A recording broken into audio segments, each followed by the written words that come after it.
Origin of the Industrial Revolution. Let's flip back to Jeffersonian's agrarian society.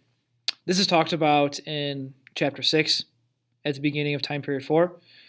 And Jefferson has this idea that Americans are going to be autonomous, they're going to be living in their own homes, making their own products. We see that this actually does not come to fruition pretty quickly into Jefferson's administration and a little bit after. So, for example, let's use an example for shoes.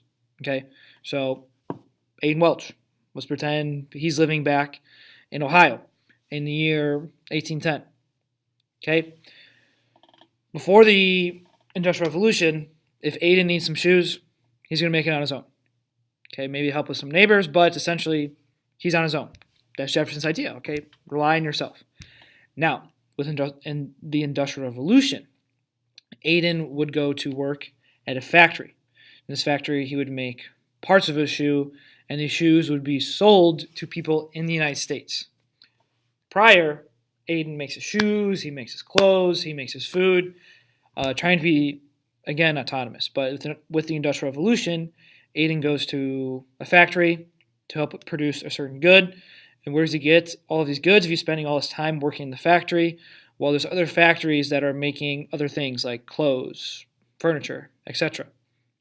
Now, we also see introduction of different markets. Besides Aiden working at a certain factory making shoes, Aiden's possibly competing against another factory. So maybe Ethan Smelzner is working in a shoe factory in Illinois.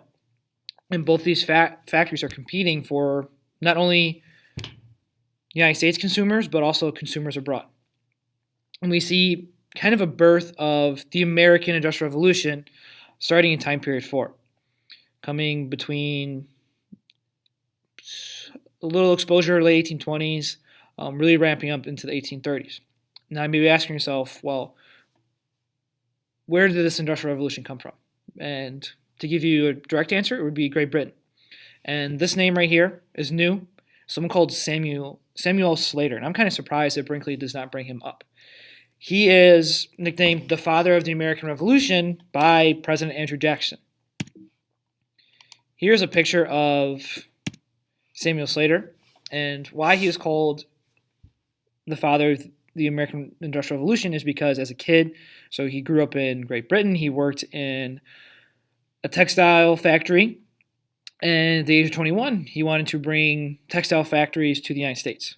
But the problem is that Great Britain had all these intellectual laws that forbid people from selling information on how to build these machines to other countries, to protect themselves and protect their own factories.